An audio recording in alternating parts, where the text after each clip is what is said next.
তাফসিরের কিতাবের মধ্যে আবার কেউ কেউ বলেছেন এটা লাইলাতুল বরাতের।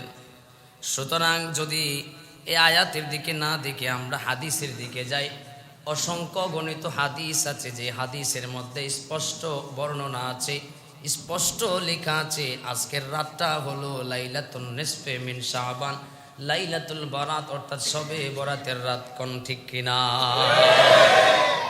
আল্লাহ বলেছেন যদি তোরা বান্দারে আমার কোরআন পড়ার পরেও না বুঝোস, এই তোদের ব্রেনে যদি ক্যাপচার না করে কোরআন যদি তোরা না বুঝোস, তাইলে এটার পরিবর্তে আমি কি রাখছি? হাদিস রেখেছি। কন্যা সুবহানাল্লাহ। হাদিস যদি না বুঝোস, শরীয়তের দলিল 1 2 3 4, শরীয়তের দলিল কয়টা? যেটা বলেন কয়টা? 4টা। শরীয়তের দলিল হচ্ছে 4টা। এখন যদি আল্লাহ, আমি হাদিসও বুঝি না, হাদিস পড়তেও জানি না, কি করব? আল্লাহ আমাদের জন্য আরেকটা পথ রেখে দিয়েছেন, যেটা ইজমা। এটা কি বলা হয়? ইজমা। এরপরে ইজমা যদি না সম্ভব হয়, পসিবল নাও হয়, তাহলে আমাদের জন্য 4 নম্বর শরীয়তের দলিল আছে কিয়াস। কন্যা মারহাবা, জোরে বলেন না মারহাবা। এই 4টা দলিলের সাব্যস্ত অনুযায়ী যদি আমরা কোথাও কোনো কিছু পাই যে এটা জায়েজ, এটা আমরা পালন করতে চাই কি চাই না? হ্যাঁ। তাহলে আমরা কোরআনেও পেয়েছি, যেমন সূরা দুখান। কোন সূরা? সূরা দুখান। এই সূরা দুখানের মধ্যে আল্লাহ বলেছেন হামিম।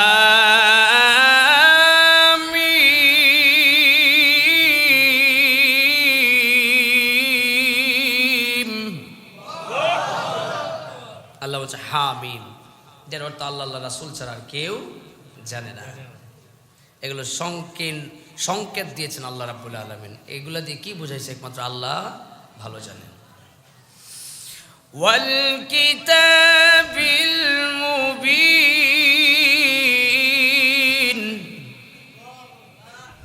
ওই একজনও কইছে, আর বাকিরা সকালে কইব। জোরে কর না। কোরআন শরীফ কি ভালো লাগে না? না, আমার কণ্ঠ তো ভালো না, এই জন্য ভালো লাগে না, নতুবা কইতেন না। হামিম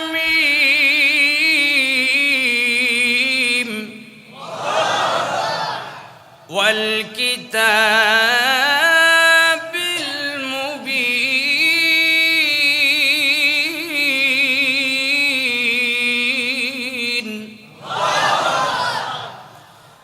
ইন্না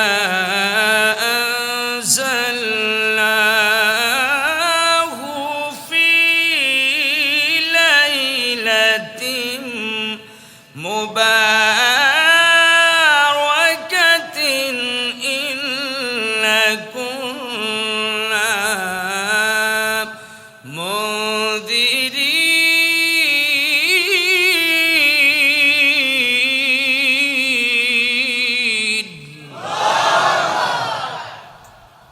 শেষ 1 ঘন্টা ওয়াজ করলে যে কষ্ট হইল না, এই 3 আয়াতে এই কষ্ট হয়ে গেছে। বুঝতে পারছেন? তবু আল্লাহ যেন কবুল করে, আমিন বলেন। আমার বড় একটা ইচ্ছা, এইভাবে যদি কোরআন তেলাওয়াত করতে করতে একদিন যদি মরে যেতে পারতাম। হ্যাঁ, এইভাবে কোরআন তেলাওয়াতরত অবস্থায় যদি একদিন মরে যেতে পারতাম। আল্লাহু আকবার। এইভাবে মিম্বরে থাকা অবস্থায় একদিন যদি মরে যেতে পারতাম। এইভাবে মসজিদে নামাজরত অবস্থায় আল্লাহর কুদরতি পায়ে মাথা যখন ঠোকায় রাখছি, এই অবস্থায় যদি একটা দিন মরে যেতে পারতাম, তাইলে জীবনে আর কিছু কি লাগতো? তখন লাগতো? আমার আল্লাহর কাছে ইচ্ছা যে আল্লাহ, আমি যখন মেম্বরে বসা থাকি, মৃত্যু যখন, যেহেতু মৃত্যু হবেই হবে, এটা নিয়ে কোনো সন্দেহ আমাদের আছে? যেহেতু আল্লাহ মইরা যাইতেই হবে, তাইলে মেম্বরে অবস্থায়, ওয়াজরত অবস্থায়, সেজদারত অবস্থায়, রোজা রাখা অবস্থায় তুমি আল্লাহ এই পাঞ্জাবি টুপি রাসূলের সুন্নাত পরিহিত অবস্থায় আল্লাহ তুমি আমার মৃত্যু দিও। আমিন কর। এই আমিন কাম হয়ে যাইতেও পারে, ঠিক কিনা? হ্যাঁ, আল্লাহু আকবার। আপনাদের এই মৃত্যু, আমার যে কামনা, আমার যে মৃত্যু কামনা, আপনারা কি সেম একই মৃত্যু চান নাকি? আলহামদুলিল্লাহ। প্রত্যেকটা মুসলমানের মৃত্যু হওয়াটা এমনই হওয়াটা দরকার বলে মনে করি। নামাজ ছাড়া যেন আল্লাহ মৃত্যু না দেয়, সত্যের পক্ষে ছাড়া থাকা অবস্থায় যেন আল্লাহ মৃত্যু না দেয়, সত্যের পক্ষে থাকা অবস্থায় যেন আল্লাহ মৃত্যু দেয়। আমিন বলেন। আমার প্রিয় ভাইরা, আল্লাহ রাব্বুল আলামিন পবিত্র কোরআনুল কারিমে ঘোষণা করেন, হামিম ওয়াল কিতাবিল মুবিন ইন্না আনজালনাহু ফি লাইলাতিন মুবারাকা। আল্লাহু আকবার।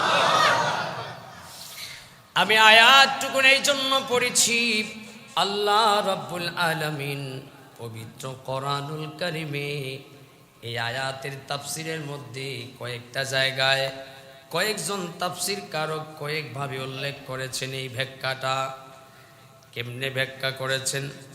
তাফসিরে বাইজাবির মধ্যে একজন তাফসির কারক লিখেন যে এই লাইলাতুল মুবারাকা দ্বারা বোঝানো হয়েছে এই লাইলাতুল বরাত অর্থের শবে বরাতের রাত্রিকে। কোন সুবহানাল্লাহ।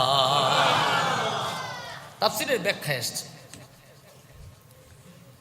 এখন যারা এলে তো আয়াত গেল, এখন যারা বলে যে না শবে বরাত বলতে কিছু নাই, বলে না মনে হয়, কয় না কয় না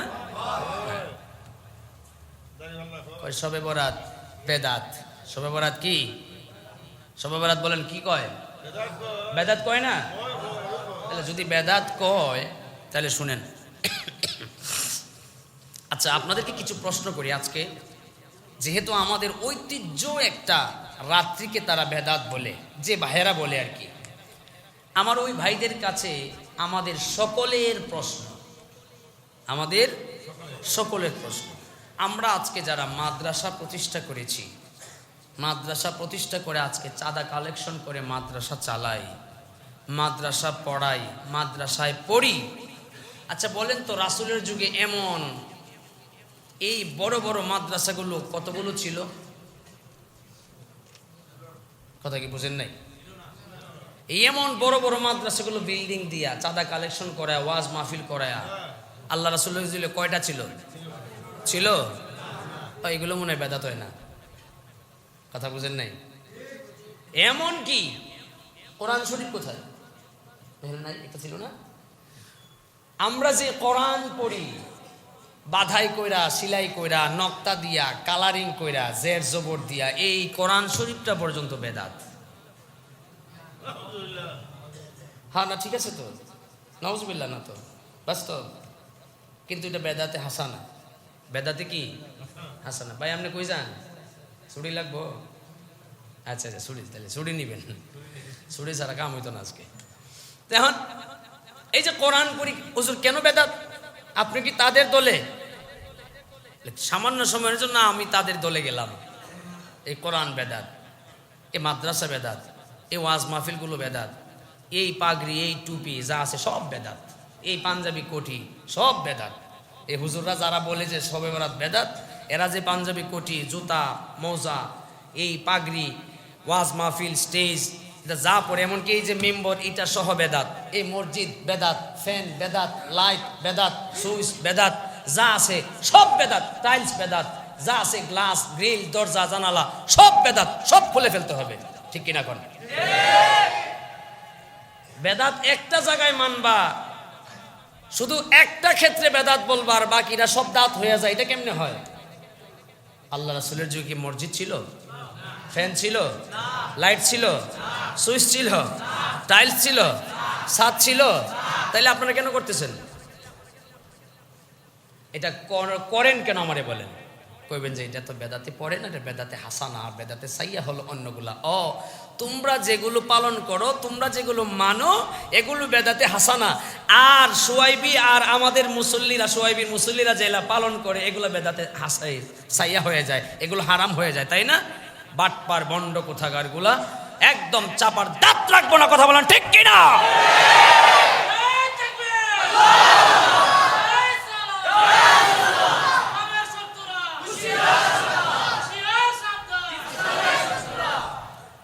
বাটপার চিন্তা করেন। এরা যেটা পালন করে ওইটা সব জায়েজ, আর আমরা যা পালন করি সব বেদাত হয়ে যায়। বাপের ঘরের বেটা হলে আইস বা দেখি কেমনে বেদাত পালন জায়েজ করবি তুই, এটাকে বেদাতটাকে যেভাবে কিভাবে তুই সাব্যস্ত করবি, বা যদি ক্ষমতা থাকে তোর। বারবার এদেরকে আহ্বান করি, একটাও আসে না, খালি আইসা ইউটিউবে আর ফেসবুকে বসে বসে লম্বা লম্বা লেকচার সারে ঘুমটা পইরা পইরা, ঘুমটা বাটপার কথা বল, এগুলা মহিলা বক্তা কথা, হিজলা, ঠিক কিনা বলেন? চিন্তা করতে পারছেন? আজকে শবে বরাত ইউটিউবে দেখলাম একটা বক্তব্য, দেখো এগুলো বেদাত। আচ্ছা, এরপরে আরো কয় হালুয়া রুটি এগুলো খাওয়া যাবে না, এগুলো বেদাত। আমি ঠিক আছে, হালুয়া রুটি খাওয়া যাবে না, বেদাত। আজকের দিনে ভাত তরকারি সালন মিষ্টি মাষ্টি যা আছে সব খাওয়া বেদাত। হাসতেছেন কেন আপনারা? হ্যাঁ, সব বেদাত। আরে কি রে ভাই, রুটি খাইতে পারবো না, কয় বেদাত। কথা বুঝেন নাই? হালুয়া খাইতে পারবো না, কয় বেদাত। আরে কি তারে জামু কোন জায়গায়? কেন খাওয়াটা বেদাত? মিষ্টি খাওয়া বেদাত? আল্লাহ রাসূল মিষ্টি খুব পছন্দ করতেন, মিষ্টি খাওয়াটা সুন্নাহ। মারহাবা জুরে কোন। এরা এসব বেদাত, চিন্তা করতে পারছেন? এবার শুনেন একটা কথা, ওই যেটা আমি সবসময় বলি, এরা ফেসবুকে, টিভিতে, ইউটিউবে যত রকমের ফতোয়া দেয় না কেন, মানুষ এগুলো আর খায় না। কথা বলে না, খায়? যদি খাইতো তাহলে এই মসজিদ ভৈরা আজকে ওই পিছন পর্যন্ত, মাঠ পর্যন্ত যাইতো না। এরা তোমাদের মতো ভণ্ড প্রতারক বাটপারের ফতোয়া মানে না। সুন্নি মুসলমান আহলে সুন্নাত ওয়াল জামাতের নবীর উম্মত দাবি করেওয়ালা লোকগুলো কোরআন মানে, সূরা দুখান মানে, হাদিস মানে, সহিহ তিরমিজি মুসলিম মানে, এরাই কোরআন হাদিস মাইনাই মসজিদে ঢুকছে। এরা এদের গুনাহ মাফ করে তারপরে বাড়িতে যাবে নিয়ত করছে, ঠিক কিনা বলে? চিন্তা করছে? খালি হয়তো দুই একটা মসজিদে এই শবে বরাত মনে হয় পালন হইতো না, বাকি সারা দেশে পালন হচ্ছে, ঠিক কিনা কোন? এই দুই একটা মসজিদে আপনারা চিহ্নিত করেন, এই মসজিদটা কারা, এই মসজিদে কোন হুজুর, এই মসজিদের হুজুরে হাদিয়া দিবেন না, এই মসজিদের হুজুর দিয়া দোয়া পড়াবেন না, এই মসজিদের হুজুরে দাওয়াত দিবেন না, এই মসজিদের হুজুরে মাহফিলে দাওয়াত দিবেন না, এই মসজিদের হুজুরে এমনকি সব জায়গায় বয়কট করতে হবে, ঠিক কিনা বলো? যারা আমার শবে বরাতকে, যারা আমার শবে মেরাজকে, যারা আমার লাইলাতুল কদরকে অস্বীকার করে, আমরা সেই হুজুর চাই না, এদেরকে সমাজে বয়কট করতে চাই, ঠিক কিনা? আপনি কি পাইছেন? আপনি এগুলো কেন করবেন? আপনার যদি পছন্দ না হয় আপনি চুপ থাকেন, কথা বলেন। আপনার যদি ভালো না লাগে আপনি চুপ থাকেন। আজকে বাধ্য হয়েছে হুজুর এমন একটা রজনীতে আপনি রাগান্বিত হয়ে গেলেন। হ্যাঁ, হয়েছে এই কারণে, এই একটু আগে দেখছি একটা ভিডিও, এক বাটপারে আয়সা কইতেছে শবে বরাত বেদাত। আমি কই তোর জন্মটাই বেদাত। হ্যাঁ হাজি সাহেব, কি কর? তোর জন্মটাই বেদাত। তুই যদি জন্ম বেদাতের মধ্যে না হইতো তাহলে শবে বরাত্রে বেদাত কইতে পারতি? আচ্ছা আসেন আমরা একটু হাদিসের দিকে যাই। দেখেন, এই আমি যে রাগান্বিত হয়েছি, কেন রাগান্বিত হয়েছি একটু দেখেন। আমি কি ঠিক হইয়া রাগান্বিত হয়েছি না হই নাই? আপনারা দেখেন, একটু নিয়ে যান, দলিল নিয়ে যান। দেখেন দলিলটা এই যে, আসেন। قال النبي صلى الله عليه وسلم إذا كانت ليلة النصف من شعبان فقوموا ليلها وصوموا يومها فإن الله تعالى ينزل فيها الغروب الشمس إلى السماء الدنيا فيقول ألا من مستغفر فاغفر له ألا من مسترزق فأرزقه الأم مبتل فأعافه ألا كذا দুইবার আসছে حتى يطلع الفجر رواه ابن মাজাহ। এই হাদিসের কিতাবটা আপনার নাম শুনছেন না? আজকে প্রথম শুনছেন না আপনারা? আচ্ছা, সহিহ একটা হাদিসের কিতাব। এবার অর্থ করি, আপনারা শুনেন। অর্থ হলো কি বলছে? হ্যাঁ, অনেকে আবার কইব যে হুজুর আরবিটা কয় না, খালি বাংলা কয়, জন্য আরবি সহ কয়ে দিছি আর কি, যেহেতু আজকে সময় আছে প্রচুর। কি কইছে? আল্লাহ রাসূল সাল্লাল্লাহু আলাইহি ওয়াসাল্লাম বলেছেন, যখন শাবান মাসের 15 তারিখ তোমাদের মধ্যে উপস্থিত হয়, তোমরা ওই রাত্রে নামাজ পড়িও। নারী সুয়াইবির মুসল্লি এখনো ঠিক হইল নারী। যখন শাবান মাস তোমাদের 15 তারিখ শাবান মাসে তোমাদের কাছে উপস্থিত হয়, তখন তোমরা কি করিও? নামাজ পড়িও। কোন সময়? রাতে। কোন সময়? এখন কি দিন না, এখন কি রাত। তাইলে হাদিসের ভাষায় ঠিক আছি তো আমরা? আসেন সামনের দিকে যাই। আল্লাহ রাসূল বলেছেন, ইযা কানাত লাইলাতুন নিসফি মিন শাবান, যখন শাবানের মধ্যবর্তী রাত তোমাদের কাছে উপস্থিত হয়, আল্লাহ রাসূল বলেছেন, কই গেল? ফাকুমু লাইলাহা। লাইলা মানে কি? কথা বলে না, এটাও জানেন না? লাইলা মানে কি? রাত। ফাকুমু লাইলাহা, তোমরা রাত্রিবেলা নামাজ আদায় করবা। ওয়াসুমু ইয়াউমাহা, এবং দিনের বেলা তোমরা রোজা আদায় করবা। আজকে আমরা অনেকে রোজা ছিলাম না, কালকে থাকবো না, এরপরের দিন থাকবো না, 3টা রাখবো না। হ্যাঁ, তাহলে হাদিসের ভাষায় ঠিক আছি তো আমরা, তাই না? আসেন, কেন আমি রাগান্বিত হইলাম আজকে দেখেন। আমি যদি এই ভিডিওটা আমার চোখের সামনে না পড়তো তাহলে এত রাগান্বিত হইতাম না। আসেন একটু। এরপরে আল্লাহ রাসূল বলেছেন, তোমরা রাতের নামাজ পড়বা আর দিনে রোজা রাখবা। কেননা আল্লাহ তাআলা ওই দিন সূর্যাস্তের সময় প্রথম আসমানে অবতরণ করেন আর বলতে থাকেন, এ বান্দা বান্দিরা, তোমাদের মধ্যে কে আছো ক্ষমা চাও, আমি আজকে আল্লাহ তোমারে ক্ষমা করে দিব। আল্লাহ আরো বলেন, তোমাদের মধ্যে কে জীবিকা, কে রোজগার চাও, জীবিকা চাও, আমি আল্লাহ রাব্বুল আলামিন আজকেই রিজিক তোমাদেরকে দান করব। এরপর আল্লাহ বলেন, তোমাদের মধ্যে কে বিপদগ্রস্ত আছো, কে কোন সমস্যায় আছো, কে কোন রোগে সুখে ভুগতেছো, আমি আল্লাহর কাছে তোমরা চাও, আমি তোমাদেরকে এই বিপদ আপদ সমস্যা থেকে, রোগ শোক থেকে তোমাদেরকে আমি হেফাজত করে দিব। এখন আল্লাহ রাসূল বললেন, প্রশ্ন করো, ইয়া রাসূলুল্লাহ, এই যে আল্লাহ আমাদেরকে বিপদ থেকে উদ্ধার করে দিবেন, রোগ শোক ভালো করে দিবেন, রিজিক দিবেন, আমাদেরকে ইজ্জত মান সম্মান ধন দৌলত দিবেন, আমরা ক্ষমা চাইলে ক্ষমাও করে দিবেন, এটা কখন পর্যন্ত? আল্লাহ রাসূল বলতে লাগলেন, হাত্তা ইয়াতলাউল ফাজর। আল্লাহ রাসূল বলেন, যতক্ষণ ফজর থাকে, ফজরের পর্যন্ত আল্লাহ রাব্বুল আলামিন প্রথম আসমানে থাকেন এবং বান্দা বান্দীদের কথা আল্লাহ শুনেন এবং আল্লাহ রাব্বুল আলামিন তাদের কথা অনুযায়ী আল্লাহ রাব্বুল আলামিন তাদের দোয়া কবুল করে নেন। কন্যা সুবহানাল্লাহ। তাহলে কোন সময় পর্যন্ত? সূর্য অস্ত থেকে সূর্য উদয় পর্যন্ত, হাত্তা ইয়াতলাউল ফাজর, ফজর পর্যন্ত আল্লাহ রাব্বুল আলামিন প্রথম আসমানে অবতরণ করেন। সুতরাং এই হাদিস কি ভুয়া? হাদিস কি মিথ্যা? তাইলে বাটপাড়া যে কয়, এ ভণ্ডরা যে কয়, কেন কয়? আপনি খালি ইউটিউবে সার্চ করে দেখেন কত ভণ্ড যে বাইরিব ঘুমটাওয়ালা। হ্যাঁ, কাম সারছি। এরপরে আল্লাহ রাসূল আরেকখানা হাদিস আমরা শুনি, وقالت عائشة رضي الله تعالى عنها ما رأيته صلى الله عليه وسلم في شهر أكثر منه صياما في شعبان। আল্লাহর নবীজির একজন প্রিয়তম স্ত্রী হযরত আয়েশা রাদিয়াল্লাহু তাআলা আনহা বলেন, আমি আল্লাহর রাসূলকে এই শাবান মাসে যত রোজা রাখতে দেখেছি আর অন্য কোনো মাসে এত রোজা রাখতে আমি দেখি না। আপনি কি মনে করছেন এই শাবান মাসে?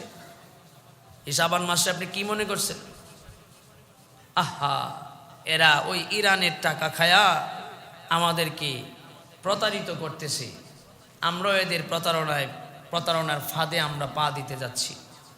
ভাইয়ের আমার শুনেন, বেদাত যেটা শুরু থেকেই দেখবেন আপনার বাপদাদা 14 গোষ্ঠী থেকে শুরু করে এই পর্যন্ত সবাই পালন করে আসছে, এমনি এমনি পালন করে আসে নাই, কোরআন হাদিসে আছে বিধায় পালন করে আসছে। হঠাৎ করে কোত্থেকে বের হলো নব্য জাহেল এই ঘুমটাওয়ালা মৌলবীরা আইসা কইব যে শবে বরাত বেদাত, এই হ্যান ত্যান বেদাত, এই বেদাত সেই বেদাত, কইবে যা তুইও বেদাত যা, ঠিক কিনা? এরপরে আরেকটা হাদিস শুনবেন নি, হাদিস আরেকটা শুনবেন নি? আচ্ছা, একটু সামনের দিকে যাই, তারপরে হাদিসটা বলছি। আমার প্রিয় ভাইয়েরা, দেখবেন আহলে সুন্নাত ওয়াল জামাতের যারা কওমি এবং সুন্নি মাসলাক, দেখবেন যারা আহলে সুন্নাত ওয়াল জামাতের অনুসারী, এদের মধ্যে দেখবেন পেচ লাগায় দেওয়ার জন্য কিছু ঘুমটাওয়ালা মৌলবি বের হয়েছে। শবে বরাতে বেদাত কোনো দিন কখনো ওই যে বরুণার পিসাব আমাদের কখনো বলে নাই। আপনারা শুনছেন কেউ বলতে? শুনছেন কেউ বলতে? কখনো কোনো দিন বলে নাই। এরা কারা? এরা আজকে কারা? যারা নাকি আমাদের পীর মাশায়েখদের উপরে, সুন্নি কওমি পীর মাশায়েখদের উপরে আইসা আজকে মাতবরি করতে চায় এদেশে, এবং মানুষদেরকে প্রতারণার ফাঁদে পা ফেলতে চায়, এবং মানুষকে বুঝাতে চায় শবে বরাত বেদাত, মেরাজ বেদাত, লাইলাতুল কদর বেদাত, মিলাদুন নবী বেদাত, রোজা বেদাত, নফল বেদাত, নামাজ নাই, রোজা নাই, কই বরঞ্চ মসজিদ তালা মাইরা রাখলে বেশি সওয়াব। এদেরকে আমরা এই দেশ থেকে তাড়াইতে চাই, ঠিক কিনা বলো? চিন্তা করতে পারছেন? আমরা বলি ভাই তোমরা আমাদের ভাই, তাই না? আমরাও তোমাদের ভাই, কিন্তু ভাই কোরআন হাদিসের কোথাও যদি তুমি আমার সাথে প্যাচ লাগা যায় তাহলে আমি তোমাকে ছাড় দিব না, ঠিক কিনা? কোরআন হাদিস যদি তুমি বুঝো তাহলে আমিও বুঝি, তাই না? আমরা কি কম বুঝি নাকি? তাহলে তুমি বেদাত বলে চলে যাবা আমার এই একটা একটা হৃদয়ের একটা রাত্রি, অন্তরে একটা রাত্রি, এই রাত্রে তুমি বেদাত পেয়ে চলে যাবা, আর আমি তোমার ছাইরা দিব না, তোমার সুপার গুল দিয়ে আঠা দিয়ে তারপরে তোমার আটকায় রাখবো। কথা বলে বাজান, বেদাত প্রমাণ করে দিয়ে যাই তুইব, ঠিক কিনা কন?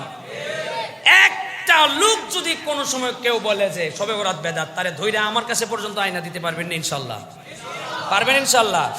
কোন রকম একটু বাইল বুল দিয়া আমার কাছে আয়না পৌঁছায় দিবেন, বাকিটা এরপরে আমি বুঝবো শবে বরাত কেমনে বেদাত হয় এটা আমারে বুঝাই দিয়ে যেতে হবে। এতগুলো দলিল থাকার পরেও যদি বেদাত কয়, আমার প্রিয় ভাইরা গভীর খেয়াল করে শুনবেন। এই জন্য রব্বুল আলামিনের কাছে আমরা আজকে ক্ষমা চাইব, আমরা আজকে আল্লাহর কাছে রিজিক চাইব, আমরা আল্লাহর কাছে আজকে ফানা চাইব। আমাদের কত রোগ শরীর আছে, আমরা রোগ থেকে আল্লাহর কাছে হেফাজত চাইব। আল্লাহ কত ডাক্তার দেখাইলাম, কত কবিরাজ দেখাইলাম, আমরা রোগ তো সারে না।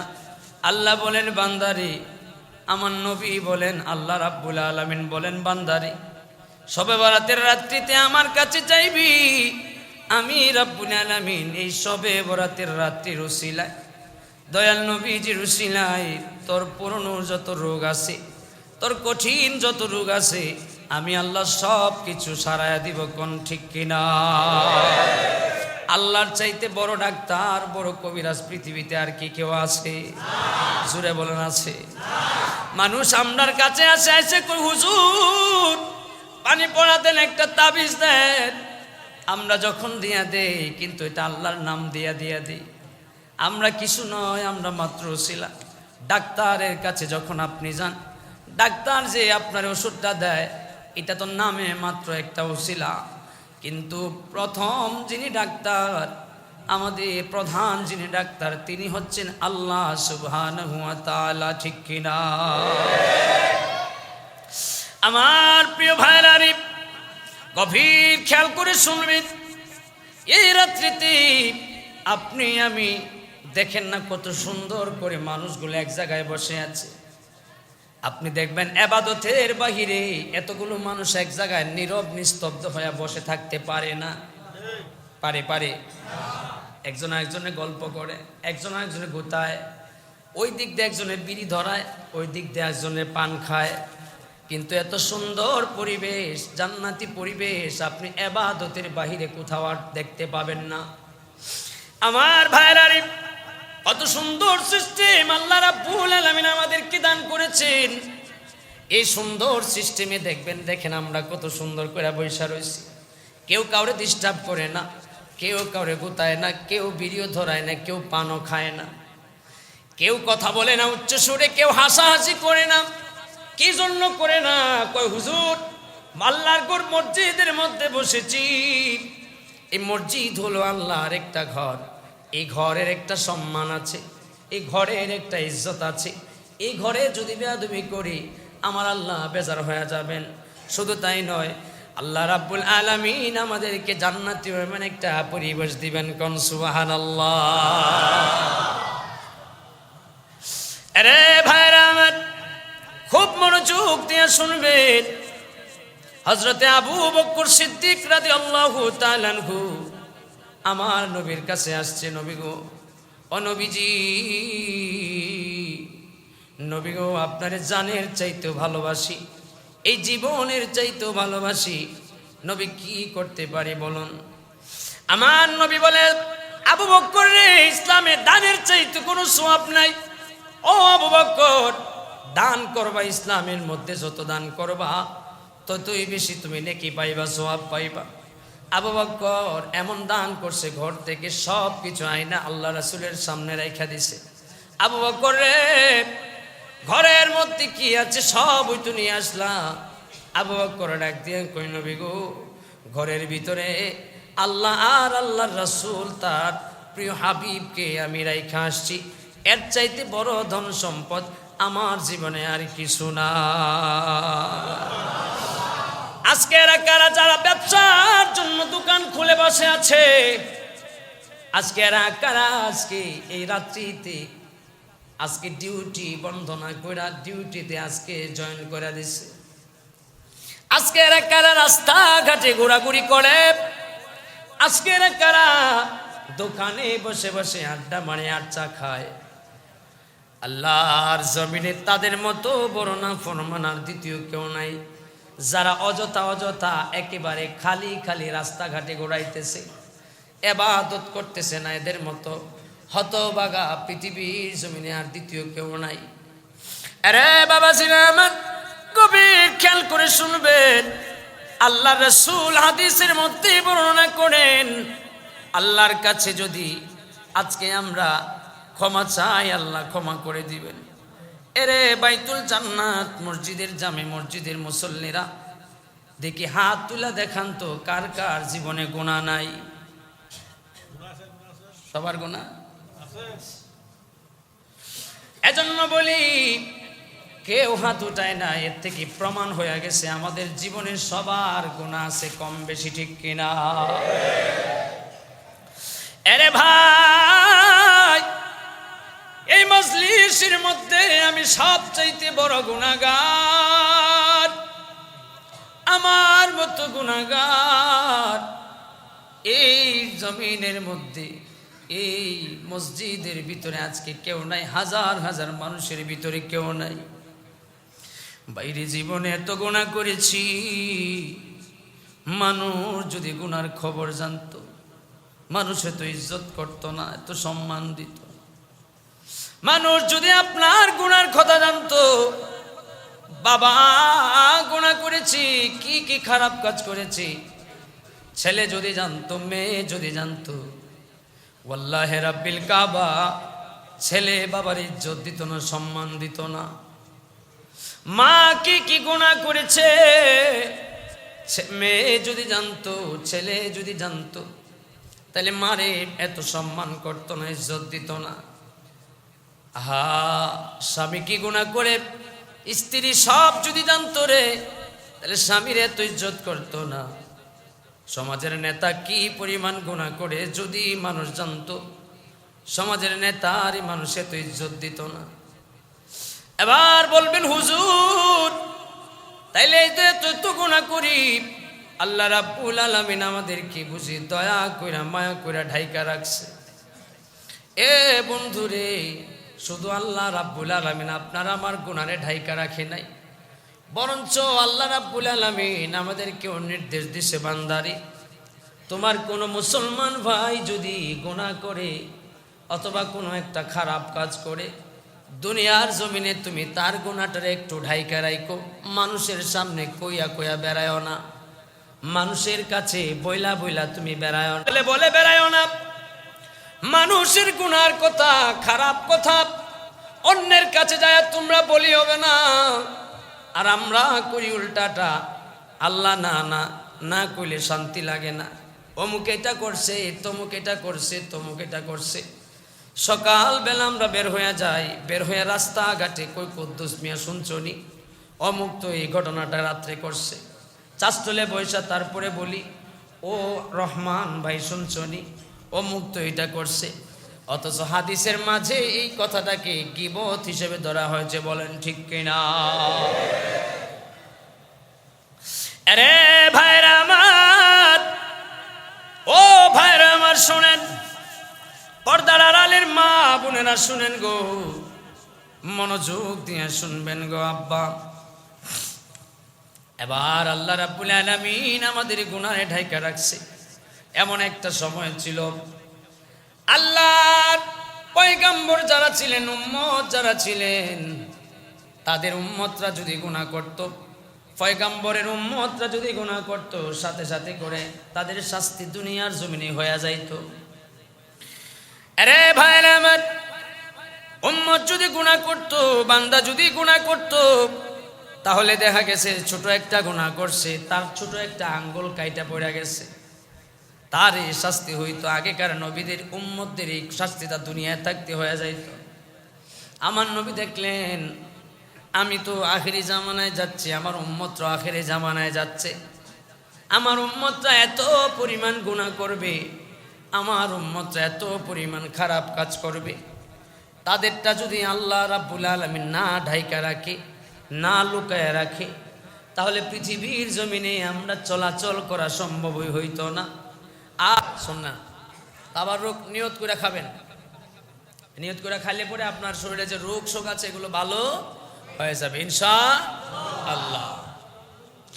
আমার প্রিয় ভাইরা, এই জন্য বলি গুনাহ যদি হয়, গুনাহ যদি থাকে, আমি তো মনে করি এই মজলিসের মধ্যে যতগুলি মানুষ আছি, এই হাজার হাজার মানুষের চাইতে আমি সোহাইবের গুনাহ বড় বেশি।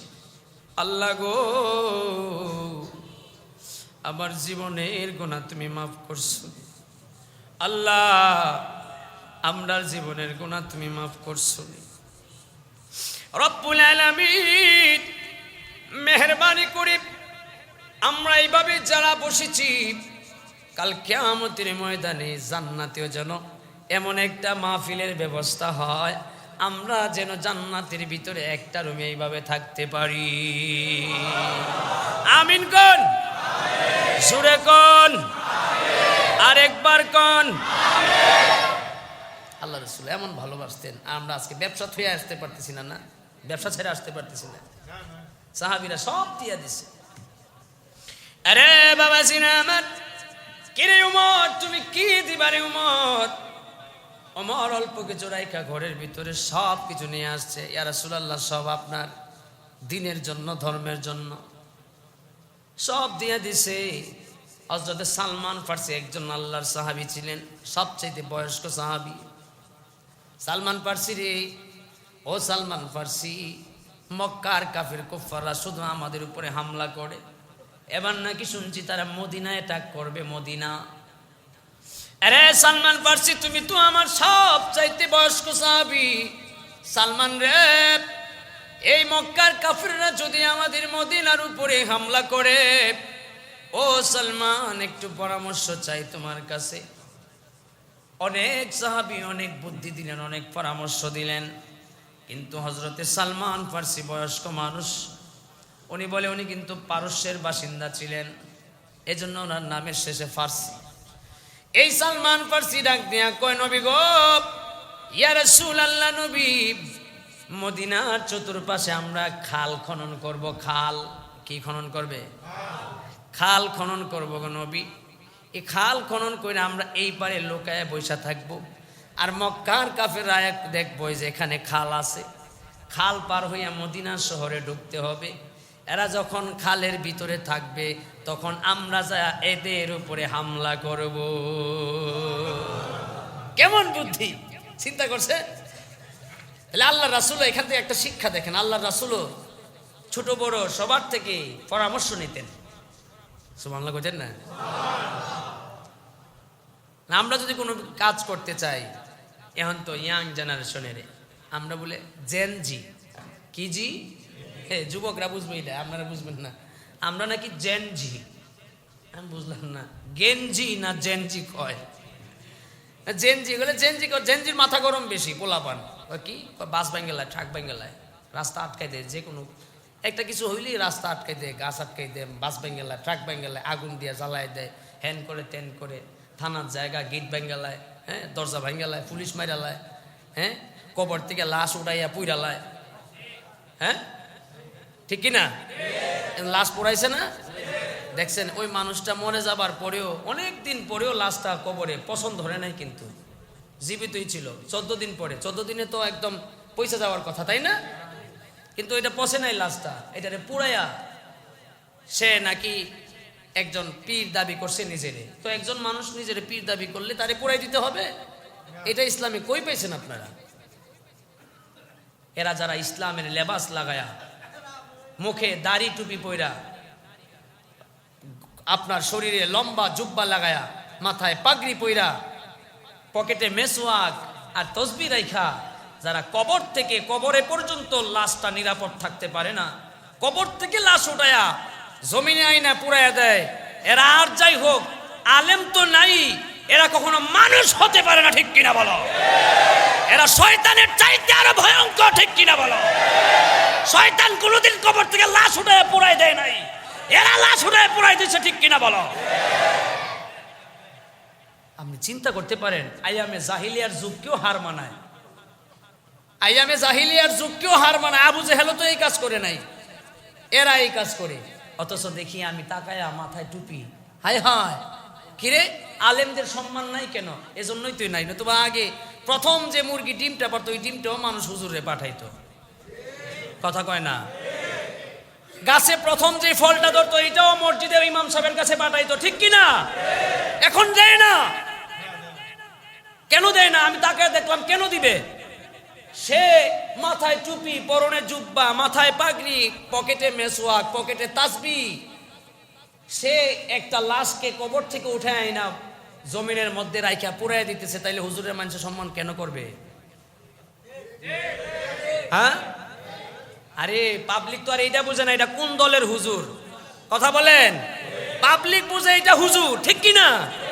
তো মনে করে এটাও মনে হয় সুয়াইবির দলের হুজুরই, তাইলে সুয়াইবিরা ডিম খাওয়ায়, আল্লাহ আপনার কি, কথা কয় না? আল্লাহু আকবার। এই একটা কথা আমি আপনার কাছে জিজ্ঞেস করতে চাই, ছোটবেলা দেখছেন না, এক ঘর থেকে মিলাদ পড়তে পড়তে আরেক উঠানে, আরেক উঠানে মিলাদ পড়তে পড়তে আরেক উঠানে, কথা বলেন নাই? এই গেল কয়েক বছর আগেও দেখছি, তাই না? কিন্তু এখন নাই কেন?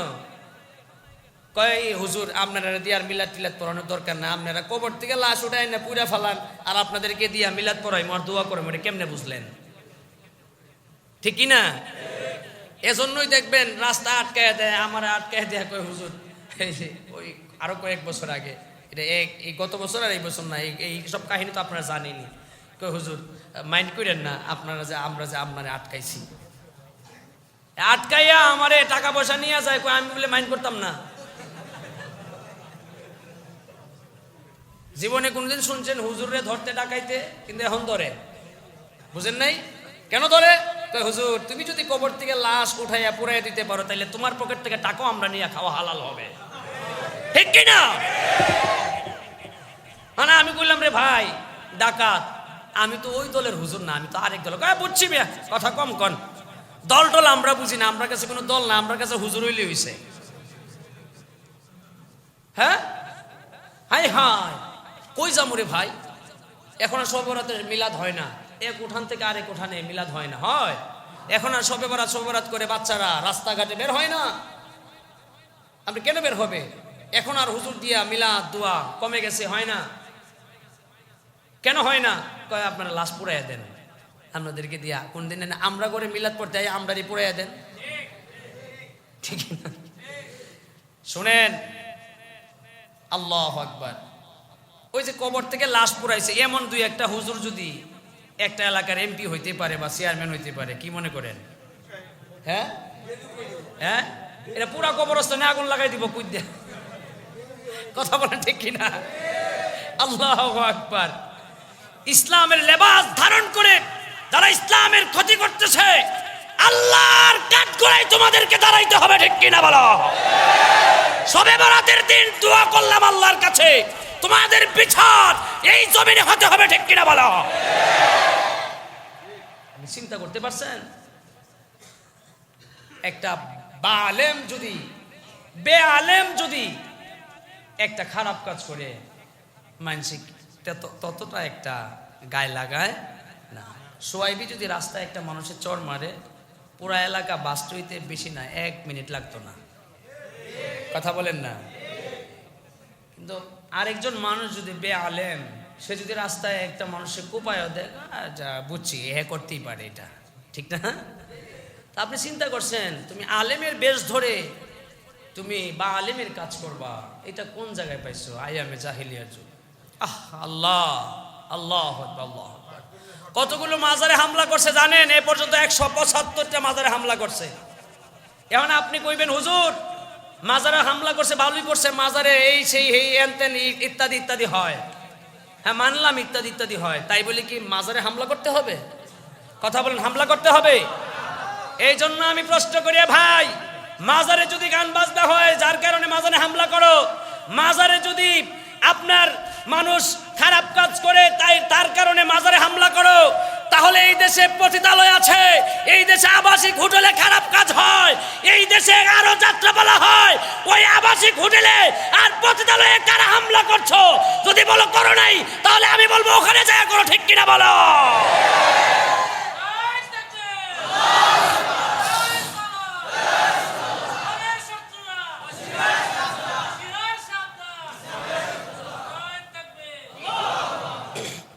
আপনি চিন্তা করছেন, মাজারে খারাপ কাজ হয় দেখে মাজারে হামলা করে, তাহলে আমি বলি পতিতালয়ে তো খারাপ কাজ হয় না, কোরআন তেলাওয়াত হয়, আবাসিক হোটেলে কোরআন তেলাওয়াত হয়, মনে হয় মিলাদ মাহফিল হয়, তাইলে ওখানে যা হামলা করে না। কয় কেন? কয় না বাপরে এটা অমুক এই যে বেটার হোটেলটা, এই হোটেলের মালিক খুব পাওয়ারওয়ালা লোক, আমরা যদি যাই ভাঙতাম তাহলে আমরা গেডি গুডি ভাঙে দিব। গেডি বুঝেন? গেডি ঘাড় ঘা, কয় আমরা ঘাড়ে মারে ভেঙে দিব একদম। কয় পারতাম না। কয় এখানে মাজারে তো এই ফির ফকির বইয়ে থাকে, এরা তো লাঠি মাটি নাই, আমরা ওইখানেই যাই ভাঙতাম, বেটাগিরি দেখাই। কথা বুঝেন নাই? এজন্য আমি বলছিলাম, আমি এখনো বলি এই তোমরা যারা মাজার ভাঙ্গার পক্ষের লোক শোনো, আমি এখনো বলি বেড়া যদি হস তাইলে একটু সোনারঘাট মৌরার বন্ধে মাজারে যা, তাইলে বুঝবি সোনারঘাটটা কি জিনিস, কইছিলাম না? যদি বেড়া হস তাইলে কেল্লাসার মাজারে যা, খরমপুর, তাইলে বুঝবি সোনারঘাটটা কি খারাপ। এর চেয়ে আরো 3 ডাবল 5 ডাবল খারাপ ওই ব্রাউন বেড়া মানুষ। যা একবারে গাড়িটা লাগবো, ঠিক কিনা বলো? আল্লাহু আকবার। মাজারে হামলা করে কয় খারাপ হয় যদি, কে মাজারে হামলা করে? বাটপার প্রচারক বন্ড কোথাকার, তোরার চাইতে বন্ড আর কেউ নাই, ঠিক কিনা বলেন? ইসলামের নামে এরা ইসলামের 12টা বাজায় দিচ্ছে। আমার ভাইয়েরা, প্রকৃত ইসলাম হলো আহলে সুন্নাত ওয়াল জামাতের ইসলাম, প্রকৃত ইসলাম হলো ওলিয়া উলিয়ার ইসলাম, প্রকৃত ইসলাম হলো সুফি সাধকের ইসলাম, ঠিক কিনা? এদেশে ইসলাম এনেছে ওই এরা না, ইসলাম এনেছে ওলিয়া উলিয়ারা। এদেশে শাহজালাল না আসলে এদেশে ইসলামের আলো জ্বলতো না, শাহপুরান না আসলে ইসলামের আলো জ্বলতো না, সৈয়দ নাসিরউদ্দিন সিপাহাসালে আজান না দিলে ইসলামের আলো জ্বলতো না। এই কল্লা শহীদ রহমতুল্লাহ আলাইহি সুদারাজ কল্লা ভাইসা ভাইসা তিতাস নদী না গেলে ইসলামের আলো ব্রাহ্মণবাড়িয়ায় জ্বলতো না। আর আজকে এরা ইসলামের আলো জ্বালাইছে, আর তোমরা ওই আলোয় যায় তোমরা হামলা করবা। অন্তত পক্ষে আর কেউ বয়ে থাকলেও এরার যারা উত্তর সরিয়ে আছে, আমরা কখনো বৈশা থাকতে পারি না। সুতরাং সাবধান থাকবেন। নামাজ হয়তো 1 ওয়াক্ত কম পড়তে পারি, কিন্তু ওলিয়া উলিয়ার বিরুদ্ধে যদি আইসা মামলা করো, এই সময় বইয়া থাকতে পারি না। অন করবে নামাজে হয়তো কম, আল্লাহ মাফ করে দিয়ে, তাই না? আল্লাহ মাফ করতে পারে কি পারে না? বলেন বলেন বলেন। আলা ইন্না আউলিয়া আল্লাহি লা খাউফুন আলাইহিম ওয়া লা হুম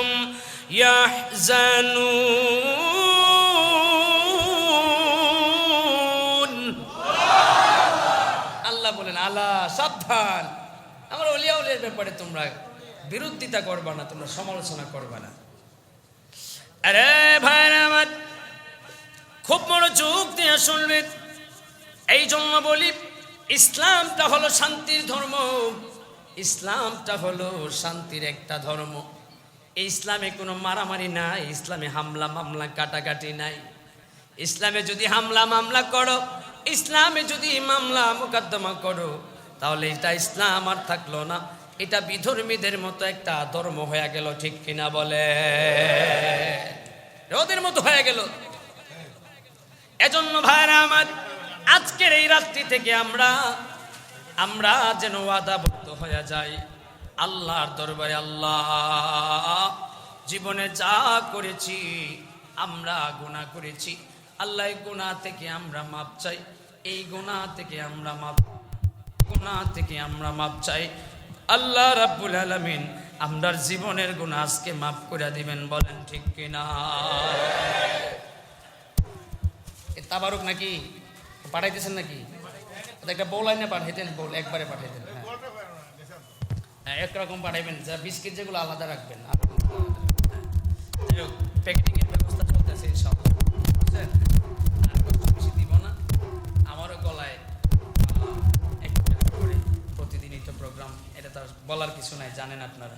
সুতরাং কালকেও মাহফিল আছে শৈলজোড়া, এরপরের দিনও আছে না? এই পরের দিন না, বৃহস্পতিবার, এরপরের দিনও শৈলজোড়া ইনশাল্লাহ। এরপরে আমাদের মাদ্রাসার মাহফিলটা কবে? 13 তারিখ। Thank you. মাদ্রাসার মাহফিলটা 13 তারিখে। আজকে ছিলাম সারাদিন, কালকে থাকবো, এরপরের দিন ইনশাল্লাহ থাকবো ইনশাআল্লাহ। আল্লাহ যেন আমাদের কবুল করে, আমিন বলেন। আমাদের তারাবির সময়ও ঘনিয়ে আসছে, তাই না? আগামী বৃহস্পতিবার সকাল 10 ঘটিকায় 2 জন হাফেজ সাহেব নিয়োগ দেওয়া হবে ইন্টারভিউর মাধ্যমে। কিসের মাধ্যমে? ইন্টারভিউর মাধ্যমে। ভালো ইয়াদ আছে এমন হাফেজ এবং সুরেলা কণ্ঠের হাফেজ ইনশাআল্লাহ আমরা যেন পাই, আল্লাহ যেন পাওয়াইয়া দেয়, আমিন বলেন। সুরেকন, এখন সামনে রমজান মাস, দেখেন কারো গ্যাস্ট্রিক টেস্টিক যেন বাইরে না যায়, আগের থেকে ওষুধ খায়া লন, গ্যাস্ট্রিক কমায় রাখেন, বুঝতে পারছি? এখন যদি 30 খান, তাইলে এখন থেকে আপনি 40 খান প্রয়োজনে, কিন্তু রমজানে গ্যাস্ট্রিকের উসিলা দিয়া এই রোজা ভঙ্গ করলে আল্লাহ মাপ দিবে না। আর আল্লাহ জানে কার পেটে গ্যাস্ট্রিক আছে আর কার পেটে নাই, কথা কন। যদি গ্যাস্ট্রিকের উসিলা দিয়ে আপনি রোজা ভাঙ্গেন, তাহলে আল্লাহ কবে, যা গ্যাস্ট্রিক দিব না, খালি গ্যাস্ট্রিকের বদলে আলসার দিব, আলসার দিয়ে ওইটারে ক্যান্সারও দিব, ঠিক কিনা? মনে রাখেন, আল্লাহ ছাড় দেয় ছেড়ে দেয় না, আল্লাহ ছাড় দেয় ছেড়ে দেয় না। যান, ডিস্টার্ব হচ্ছে, যান গা, কথা বলবেন না, বন্ধ, কথা বন্ধ ভাই, ইনু ভাই কথা বন্ধ, হ্যাঁ কথা বন্ধ, ডিস্টার্ব। হ্যাঁ, তাবারুক প্যাকেট চলতেছে, একটু তো আল্লাহুম্মা